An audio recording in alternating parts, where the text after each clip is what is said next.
है हाय। अभी हम लोग एमआरआई ऑफ शोल्डर के नज़र से एनाटॉमी देखने वाले हैं, तो देख लेते हैं।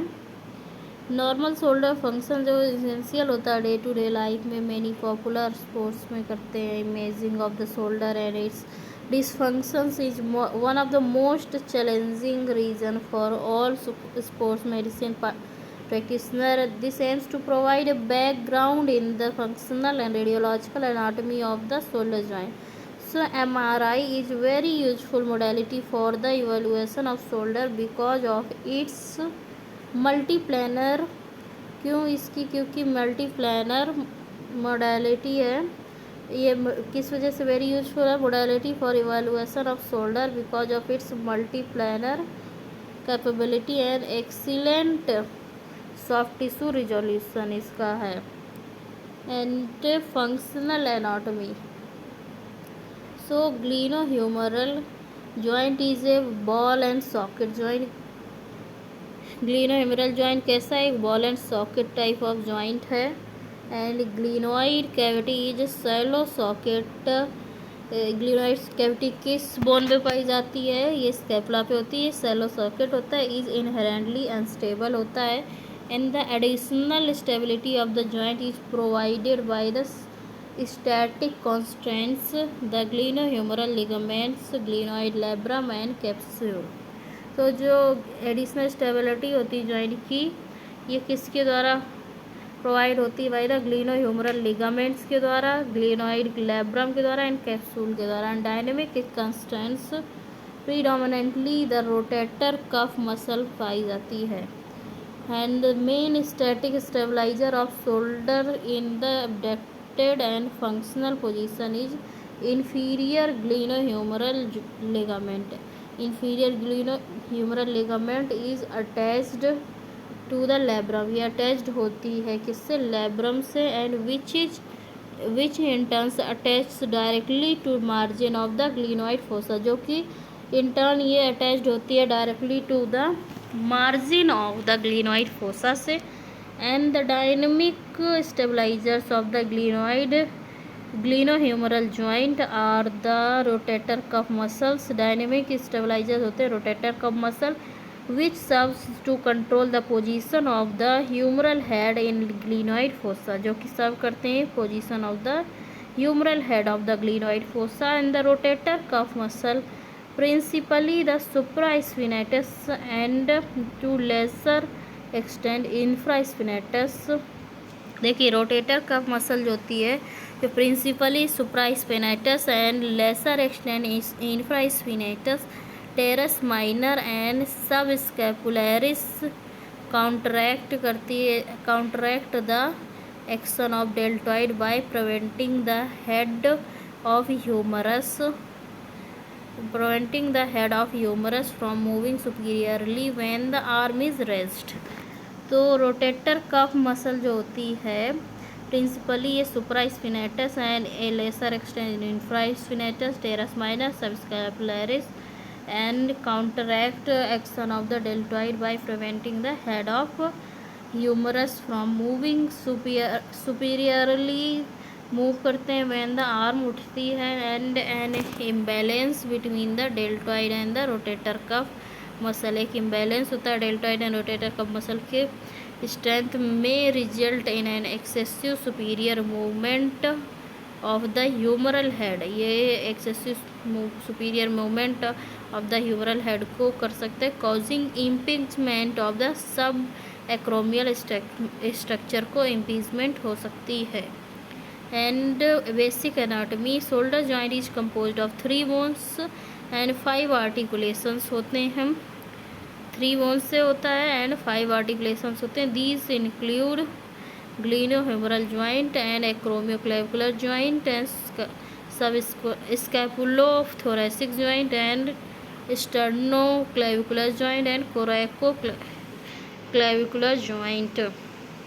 3 बोन्स होती हैं, 5 आर्टिकुलेशन। 5 आर्टिकुलेशंस कौन कौन से? Glenohumeral joint, acromioclavicular joint, scapulothoracic joint and sternoclavicular joint and coracoclavicular joint. So clavicle is and clavicle एक कैसी बोन है?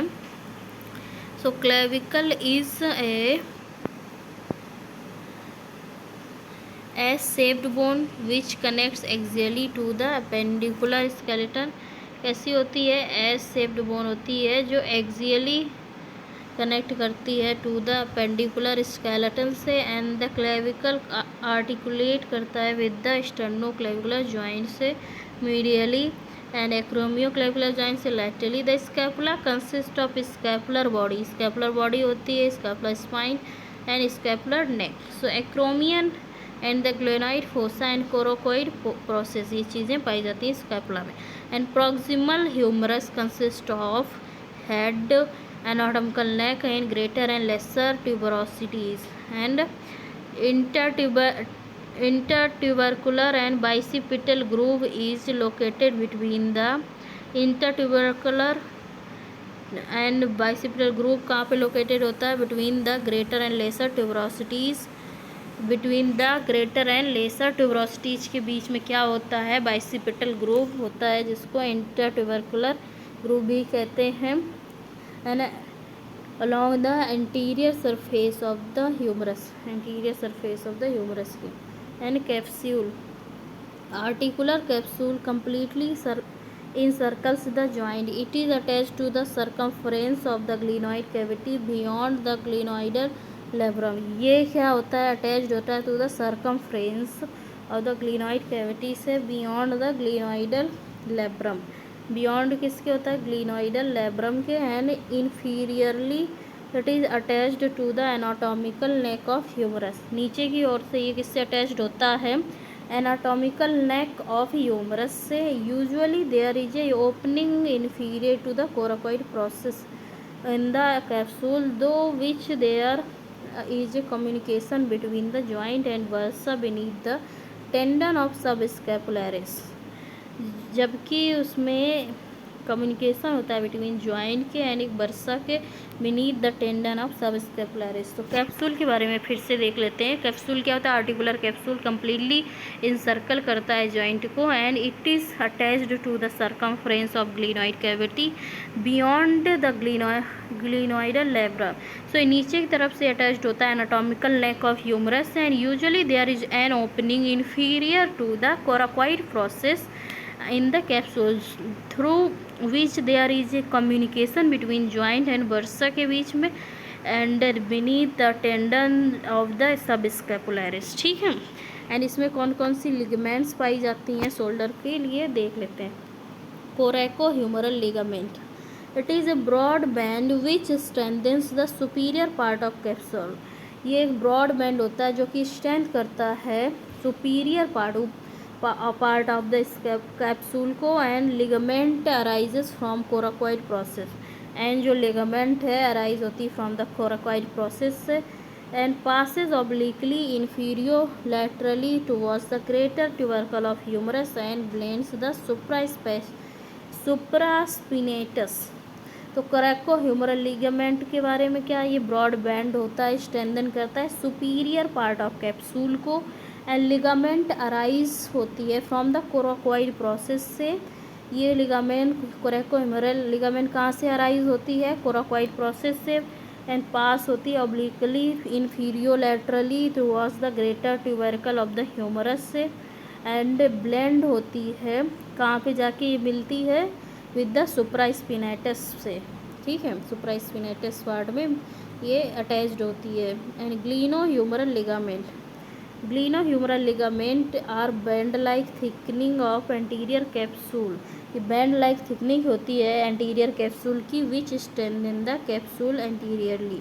ये कैप्सूल को एंटीरियरली यानी कि आगे की तरफ से स्ट्रेंथन करते हैं। And superior glenohumeral ligament SGHL, it has two sides of origin, दो साइड्स ऑफ ओरिजिन होती हैं सुपीरियर ग्लिनोह्यूमरल लिगामेंट के लिए। Supraglenoid tubercle just anterior to long head of biceps origin on superior labrum and base of coracoid, while inserts superior to lesser tuberosity।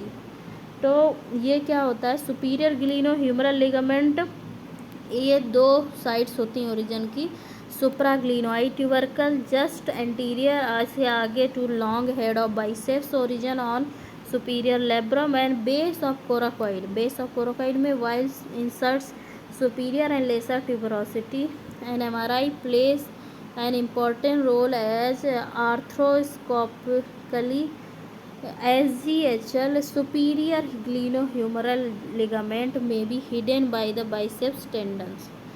तो ये देखो क्या होता है, सुपीरियर ग्लीनोह्यूमरल लिगामेंट दो साइड्स ऑफ ओरिजिन होती हैं। Supraglenoid tubercle just anterior to the long head of biceps origin on superior labrum and base of coracoid, while जो कि इंसर्ट होती है सुपीरियर एंड लेसर ट्यूबरोसिटी में।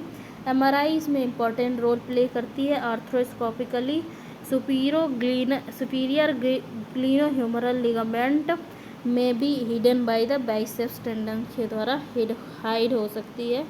And middle glenohumeral ligament MGH and it arises from, ये कहाँ से arise होती है, from the neck and anatomic neck and inserts into the mid anterior labrum. Middle part of the ligament is seen just posterior to subscapularis। Middle glenohumeral ligament arise कहाँ से होती है, anatomic नेक से, एंड इंसर्ट होती है mid anterior labrum में। Middle part इसका ligament का सीन होता है just posterior to the subscapularis and it shows maximum variation in size and shape among all three glenohumeral ligaments। जो मिडिल ग्लीनोह्यूमरल जो लिगामेंट होता है may appear cord like and frayed with absent anterior and superior labrum। It is then called a Buford complex or physiologic anterior-superior sublabral hole। तो ये जो middle glenohumeral ligament होता है ये कैसा अपीयर होता है, कॉर्ड लाइक होता है, फ्रेड होता है with the absent anterior superior labrum and it then इसको कहते हैं ब्यूफोर्ड कॉम्प्लेक्स और physiologic anterior superior sublabral hole. तो मिडिल ग्लीनोह्यूमरल लिगामेंट लिमिट करता है external rotation at the 45 degree of abduction. तो अगर कहा जाए शोल्डर का external rotation at 45 degree of abduction को कौन लिमिट करता है, तो ये करता है middle glenohumeral ligament. So inferior glenohumeral ligament it is the most important glenohumeral ligament, सबसे ज़्यादा इम्पॉर्टेंट होता है। Inferior glenohumeral ligament attaches to inferior 2/3 of glenoid via glenoid labrum. ये अटैच होता है टू इन्फीरियर 2/3 ऑफ ग्लीनोइड में वाया ग्लीनोइड लेब्रम के द्वारा and it has 2 bands like thickening, 2 bands like thickening होती है। Anteriorly anterior band, posterior band होता है एंड लेग्स पार्ट होता है, एक्सिलरी पाउच होता है in between, legs part and axillary pouch in between होता है। Inferior glenohumeral ligament is lax in adducted position में लेग्स होता है। Inferior glenohumeral ligament is main static stabiliser होता है of the shoulder in the abducted और functional position में। Inferior glenohumeral ligament के बारे में मोस्ट इम्पॉर्टेंट पॉइंट क्या है, मोस्ट इम्पॉर्टेंट है कि inferior glenohumeral ligament is main static stabiliser of the shoulder in abducted और फंक्शनल पोजीशन। और ठीक है, and glenoid labrum, so it is fibrocartilaginous rim attached around the margins of glenoid cavity। Glenoid labrum क्या होता है, फाइब्रोकार्टिलेजिनस rim होता है, attached होता है around the margin of glenoid cavity के। फाइब्रोकार्टिलेजिनस रिम किससे अटैच्ड होता है, margin of glenoid cavity and it increases, क्या बढ़ाता है, the superior inferior diameter, it increases superior inferior diameter of glenoid। ये क्या इंक्रीज करता है, superior inferior diameter of the glenoid by 75% and anterior posterior diameter 50%, superior inferior 75% diameter बढ़ाता है and anterior posterior diameter 50% बढ़ाता है। base of the glenoid labrum is fixed to circumference of cavity while the free edge of thin and sharp. It is continuous above with and tendon of the long head of the biceps brachii.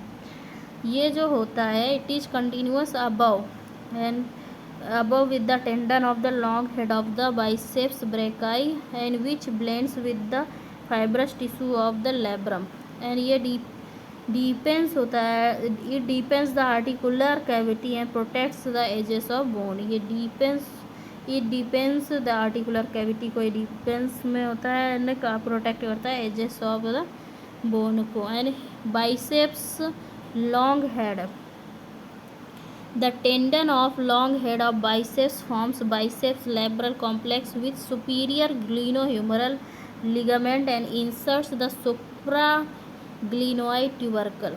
तो जो tendon होते हैं long head of biceps के, वो form क्या करते हैं, बनाते हैं बाइसेप्स लेब्रल कॉम्प्लेक्स को with superior glenohumeral ligament and insert करते हैं ऑन द सुप्राग्लिनोइड ट्यूबरकल में. एंड द टेंडन जो होता है वो ट्रांसवर्स होता है laterally in rotator cuff. Tendon transverse कहता है लैटरली इन रोटेटर कफ.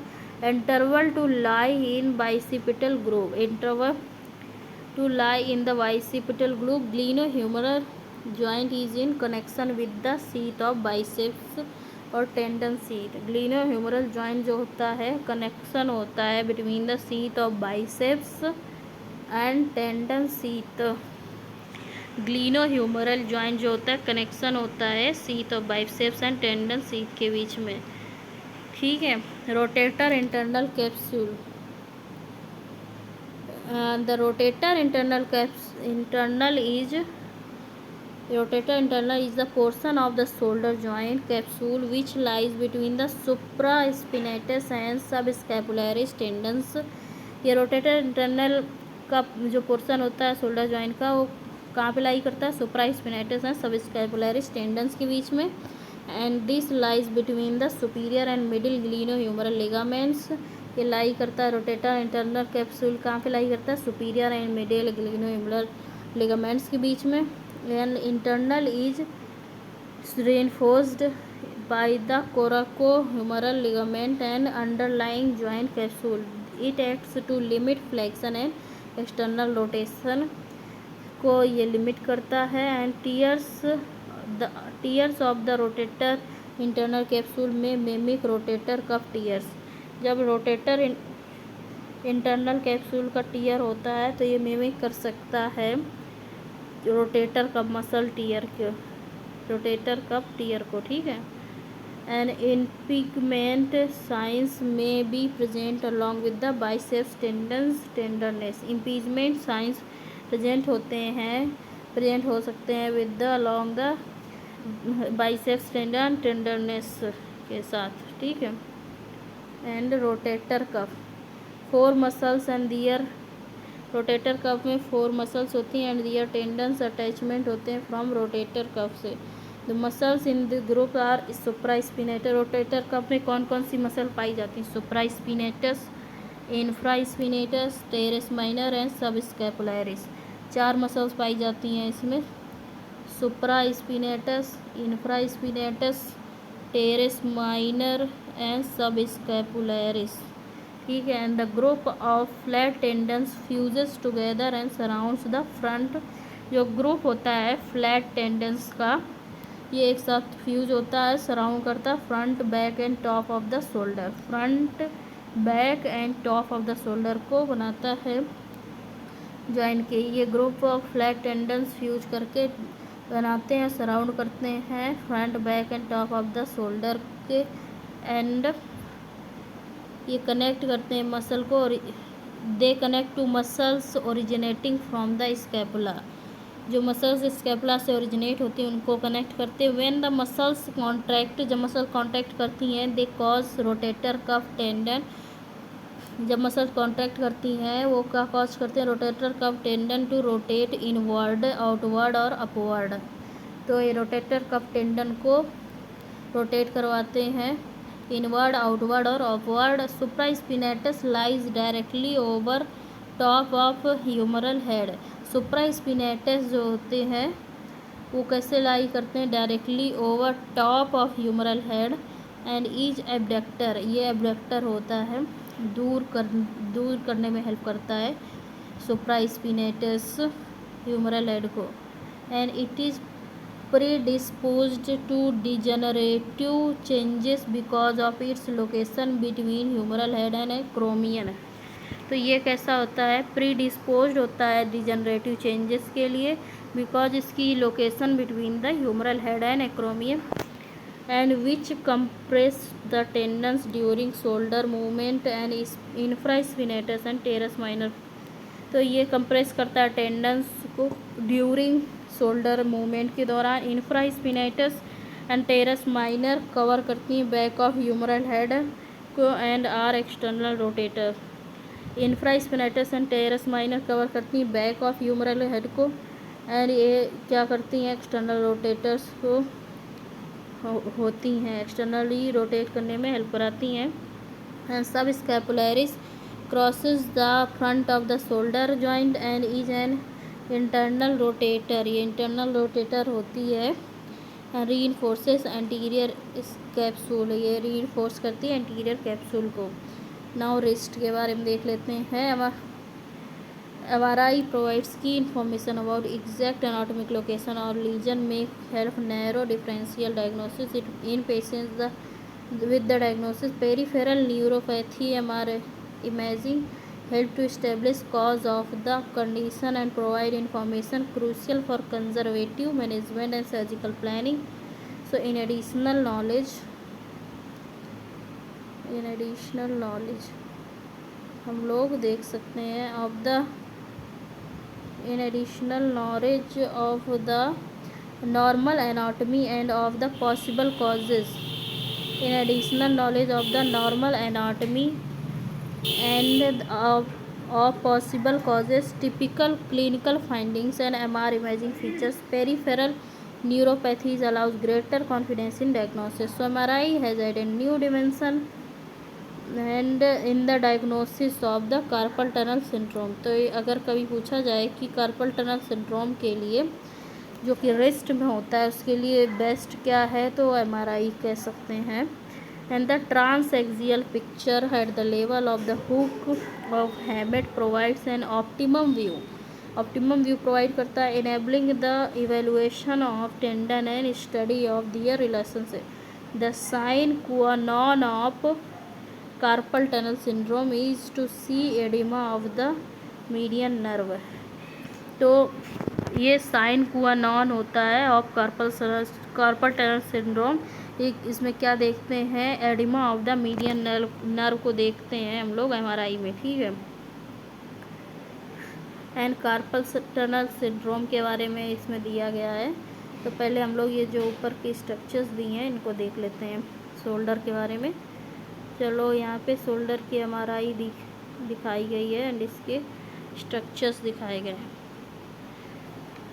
तो इसमें आप देख सकते हैं ये आपका है एक्रोमियन लिगामेंट या मसल, ये रहा आपका ह्यूमरस हेड, ये रही आपकी डेल्टॉइड मसल, आर्टिकुलर कैप्सूल, ये है आपका आर्टिकुलर कैप्सूल, ये रहा आपका post circumflex humeral artery, post circumflex humeral artery, triceps muscle long head, ये रही आपकी triceps muscle long head, and teres major and latissimus dorsi muscle, ये है teres major and latissimus dorsi muscle, ये रही आपकी सब स्कैपुलर आर्टरी, एंड ये दो हैं आपके सब स्कैपुलर मसल, ये रही आपकी ग्लिनोइड, एंड ये है इधर आपकी suprascapular artery and nerve, and यहाँ पे आपका है कोरोकॉइड प्रोसेस, ये आपका ट्रेपेजियम मसल, ठीक है। कोरोनल MRI इमेज है normal anatomy of the shoulder की, ठीक। एंड यहाँ पे आप देख सकते हैं शोल्डर का coronal MRI of normal rotator cuff के बारे में, ये आपकी रही बोन, यहाँ पे नॉर्मल ये रोटेटर कफ दिखाया गया है, ये ठीक है। एंड यहाँ पे आप देख लीजिए sagittal MRI of the normal rotator cuff, ये इन्फीरियर ग्लिनो ह्यूमरल है एंड ये पोस्टीरियर है, ये एंटीरियर है। ये डेल्टॉइड आपकी मसल है, ये बाइसेप्स टेंडन एक्रोमिया, ये रही आपका एक्रोमियन हेड, ये आपका सब सुप्रा स्पिनेटस टेंडन है इधर पे एंड ये रहा आपका इन्फ्रा स्पिनेटस टेंडन, ये रही आपकी डेल्टॉइड मसल, ठीक। एंड ये इसमें दिखाया गया है avascular necrosis of humerus, AP view of the shoulder है। इसमें complete collapse of humeral head with minimal glenoid deformity दिखाया गया है। ये आप देख लीजिए, ये आपका हेड है, ये greater tuberosity, lesser tuberosity and ये रहा आपका कोराकॉइड प्रोसेस, ये ग्लिनोइड कैविटी, एवेस्कुलर नेक्रोसिस दिखाई गई।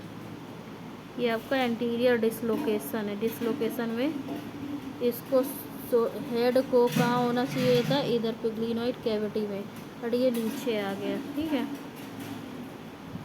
यहाँ पे ऑस्टियोआर्थराइटिस का दिखाया गया है, जो स्पेस है वो बिल्कुल फ्यूज हो गया, ये देख सकते हैं आप लोग। हाँ, ये शोल्डर एपी व्यू है, ये दिखा रहा है जॉइंट स्पेस के बारे में, flattened joint space, surface bones पर above and below the joint. यहाँ पे पोस्टीरियर डिसलोकेशन हुआ है शोल्डर का, रोटेटर कफ यहाँ पे दिखा रहे हैं। तो ये रही आपकी रोटेटर कफ, ये टियर हुआ है यहाँ से, ये ह्यूमरल हेड है आपका। एंड यहाँ पे आपका एल्बो है, एल्बो डिसलोकेशन आप देख सकते हैं, ये एल्बो डिसलोकेशन का केस है ये। एंड ये आपका गलेजी फ्रैक्चर फोर आर्म का यहाँ पे देख सकते हैं। पूछेगा कि गलेजी फ्रैक्चर किस पार्ट में होता है, तो कहाँ पे होता है, फोर आर्म में होता है। और इसमें कौन सी बोन ये टूटती है, ये रेडियस है, ये आपकी कौन सी बोन है, रेडियस, क्योंकि रेडियस जो होती है वो नीचे वाइड होती है, ऊपर थिन होती है, ठीक है।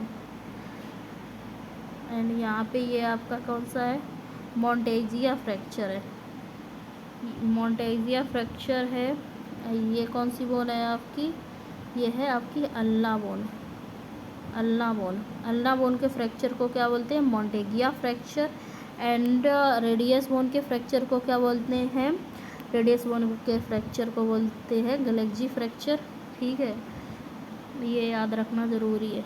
अल्ना बोन का जो रिस्ट के पास वाला मतलब कि डिस्टल पोर्शन होता है वो नैरो होता है एंड यहाँ पे आपका वाइड होता है प्रॉक्सिमल पोर्शन, जबकि रेडियस का हेड ये प्रॉक्सिमल नैरो होता है एंड इधर साइड आपका स्टेलॉइड प्रोसेस जो होता है वाइड एंड होता है, ठीक है। Monteggia fracture is the fracture of the ulna bone and Galeazzi fracture is the fracture of the radius bone. Carpal tunnel syndrome, what is carpal tunnel syndrome, इसके लिए बेस्ट क्या है, एमआरआई आपका best है। Sine qua non of carpal tunnel syndrome is to see the edema of median nerve, and carpal tunnel syndrome is most common peripheral neuropathy of the upper extremity and results from compression of median nerve beneath the transverse and carpal ligament, and this syndrome most often affects middle-aged women. Carpel tunnel syndrome most common peripheral neuropathy होती है अपर extremity का, and result होता है from the compression of median nerve जो होती है उसका अगर कंप्रेशन होता है तो उससे होता है beneath the transverse carpal ligament के होता है, इसलिए इसको कार्पल टनल सिंड्रोम बोलते हैं। And this syndrome most often affects middle aged womens में होता है। इसके कॉजेज़ क्या होते हैं, तो कार्पल टनल सिंड्रोम में कैसे रिजल्ट होता है, from any process that causes compression of the median nerve in the carpal tunnel of the potential causes of compression, include various congenital, inflammatory, infectious, idiopathic, and metabolic or endocrine processes and conditions like diabetes, pregnancy, hypothyroidism, as well as trauma, mass lesions, ganglion, lipoma, neurofibroma, lipomatous, hematoma, and repetitive use also may contribute to the development of carpal tunnel syndrome. ठीक है, सभी regions हैं carpel tunnel syndrome के। Carpel tunnel syndrome में best होता है MRI, T2 better, fast sequence. ठीक है, ये आप देख सकते हैं, ये टीनेज फीमेल पेशेंट का यहाँ पे कार्पल टनल सिंड्रोम का इमेज दिखाया गया है with wrist trauma related fracture of capitate bone. Fracture इसमें किस बोन का दिखा रहे हैं? कैपिटेट बोन का दिखा रहे हैं। कोरोनल वेटेड कैपिटेट बोन का फ्रैक्चर है।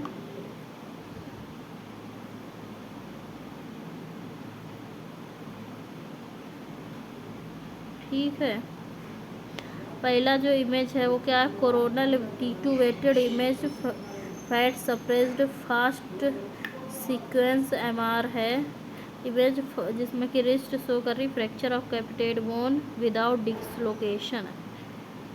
तो ठीक है, ये जो है ये कैपिटेट बोन का फ्रैक्चर है, ये दिख रहा है। ठीक है, एंड दूसरी इमेज में क्या शो रहा है? एक्सियल इमेज है ऑफ T1 वेटेड सीक्वेंस है मार का। कार्पल टनल सिंड्रोम डिपिक्ट कर रहा है moderate bowing and flexor retinaculum है and normal size of median nerve large arrow.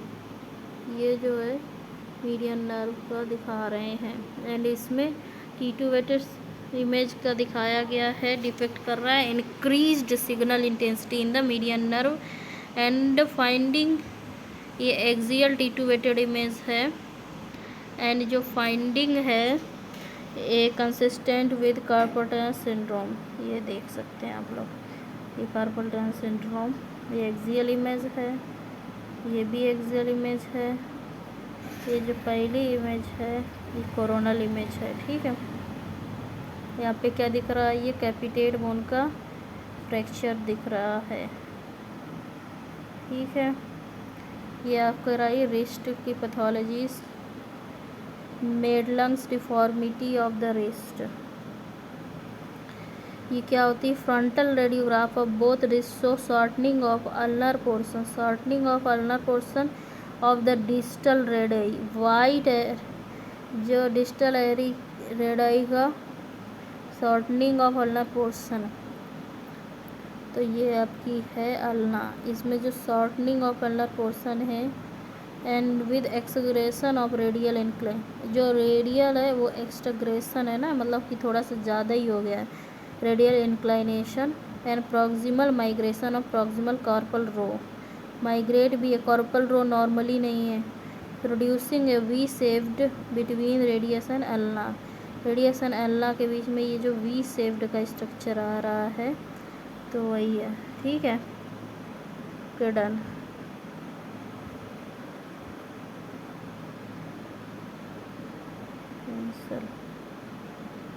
चलो ठीक है, तो फिर अभी इसके आगे हम लोग देख लेते हैं next. So here this is your trapezium fracture. इसमें कौन सी बोन का फ्रैक्चर है?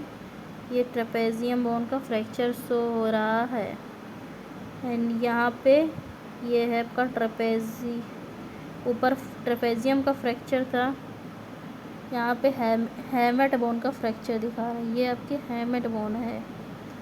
ठीक, देखो स्कोफॉइड ल्यूनेट कैपिटी, ये हैमेट है, इसका सही से रो नहीं दिखाया गया है। हैमेट बोन इधर अगर आ रही है, ओके ठीक है। And here is the hypertrophic osteoarthropathy. ये हाइपरट्रॉपिक ऑस्टियोआर्थ्रोपैथी है। Prominent diaphyseal widening and periosteal new bone formation along metacarpal radius and ulna, ठीक, यहाँ पे देख सकते हैं क्या है, हाइपरट्रोफिक ऑस्टियोआर्थ्रोपैथी। एंड इसमें स्कैफोल्यूनेट टियर है, टॉर्न स्कैफोल्यूनेट टियर, ये है आपका torn scapholunate tear in the wrist. And ये आपका देख सकते हैं गेम कीपर्स थंब, ये क्या होता है, नोन एज स्कीयर्स थंब और UCL tear is a type of injury to the ulnar collateral ligament. UCL का मतलब है ulnar collateral ligament of the thumb. UCL is the torn at in some cases even avulsed from its insertion site into the proximal phalanx of the thumb। तो इसमें आप x ray और MRI दोनों देख सकते हैं, जिसमें कि टीयर भी दिखा रहे हैं यूसीएल का। एंड यूसीएल क्या है, अल्नर कोलेट्रल लिगामेंट है, एंड फ्रैक्चर भी दिख रहा है, ठीक। गेम कीपर्स थंब इसको बोलते हैं। And scleroderma acro osteolysis terminal tuft bony erosions in scleroderma में आपको देख सकते हैं, ये है scleroderma condition. And here this is the odontoid fracture, यहाँ पे आपको दिखाया गया है, इसमें ओडोंटाइड का फ्रैक्चर है ये, ओके। ये इधर पे फ्रैक्चर दिख रहा है, इसी के लिए आपका क्या करवाते हैं, को जो ओडोंटाइड रिव्यू करवाते हैं। एंड सर्वाइकल रिब, इसको सर्वाइकल रिब भी बोलते हैं, ठीक है। ये जो सर्वाइकल रिब का कंडीशन है, ये एक पैथोलॉजी है, ये वाला, ये एक पैथोलॉजी कंडीशन है, ठीक है। ये आप L5, 4 और 5 प्रोलैप्स, डिस्क प्रोलैप्स की कंडीशन देख सकते हैं एमआरआई में, प्रोलैप्स इंटरवर्टेब्रल डिस्क। एंड ये आपकी जो स्ट्रक्चर है, इसमें क्या है, ए बोनी डिफेक्ट है, ए बोनी डिफेक्ट ऑफ पार्स इंटरकुलरिस का दिखाया गया है, पार्स इंटरकुलरिस बोनी डिफेक्ट, ठीक है। एंड यहाँ पे है आपका पॉट्स स्पाइन, पॉट्स स्पाइन का मतलब है स्पाइन का टीबी है आपका, ठीक है। तो इसमें आप देख सकते हैं टीबी की कंडीशन में स्पाइन कैसी दिखती है, एंड एमआरआई में कैसी दिखती है, ठीक है। एंड एंकाइलोजिंग स्पॉन्डिलाइटिस, इसमें बैम्बू लाइक अपीयरेंस शो होता है स्पाइन का, ये आप देख सकते हैं एंकाइलोजिंग स्पाइन, ये बैम्बू लाइक अपीयरेंस इसमें शो होता है, एंड ऐसे देख सकते हैं। ये आप देख सकते हैं Looser's zone in the medial margin of the neck of left femur, ये लूजर्स जोन इसको बोलते हैं ऑस्टियोमलेशिया, ये है आपका ऑस्टियोमलेशिया कंडीशन में लूजर्स जोन दिखता है। एंड ये है आपका पोस्टीरियर हिप डिसलोकेशन की कंडीशन है, left femoral head lie superior to the acetabulum, ठीक है। एंड ये fracture of the neck of the femur है, यहाँ पे आप सेप्टिक आर्थराइटिस ऑफ हिप को देख सकते हैं, हिप का आर्थराइटिस है, फ्यूज हो गई है hip joint. X-ray shows destruction of femoral head with the features of osteomyelitis and avascular necrosis, यहाँ पे देख सकते हैं osteonecrosis of the head of the femur. In childhood it is known as Legg Calve Perthes disease, इसको क्या बोलते हैं, leg Calve Perthes disease भी बोलते हैं। ये देख सकते हैं आप, इसमें ऑस्टियोमलाइटिस ऑस्टियोनेक्रोसिस का कंडीशन है, एवास्कुलर नेक्रोसिस। यहाँ पे आप नेक को देख सकते हैं कॉन्ड्रोकैल्सिनोसिस की कंडीशन इसमें देख सकते हैं। Calcification in the meniscus of in a case of calcium pyrophosphate deficiency disease, ये है आपका, ठीक है, कैल्सिफिकेशन ऑफ मेनिस्कस का। एंड ये है आपका Baker's cyst, popliteal cyst, Baker cyst paper देख सकते हैं इसमें, ये है ये, ठीक है। ये बेकर सिस्ट पॉप्लिटिया सिस्ट क्या होती है? Described as the Morrant Baker as Baker cystic mass होता है पॉप्लिटियल फोसा में of children, results in the knee joint swelling होती है, कॉजेज होती है herniation of joint fluid and synovium through the capsule of the knee joint posteriorly और from distension of the semi membranous bursa. ये आपको osteoarthritis दिखाया जा रहा है नी का। And there is decreased medial joint spaces with prominence tibial spikes and marginal osteophytes. ये है आपका सेप्टिक आर्थराइटिस है। एंकल जॉइंट के हैज़ कम्प्लीटली डिसअपियर्ड हो गई है इसमें। And totally destroyed talus has been totally destroyed leaving only the head. There is evidence of bones, shadows of synovial lining can be seen in the X-ray। यहाँ पे आप देख सकते हैं stress fracture of the fibula. इस तरीके का जो होता है ये stress fracture of the fibula इसको कहते हैं। ठीक है, एंड ये ऐसे ये आपका चैप्टर कंप्लीट होता है। अब हम सरफेस एनाटॉमी का चैप्टर करेंगे next. Till then like share and subscribe, follow for the more.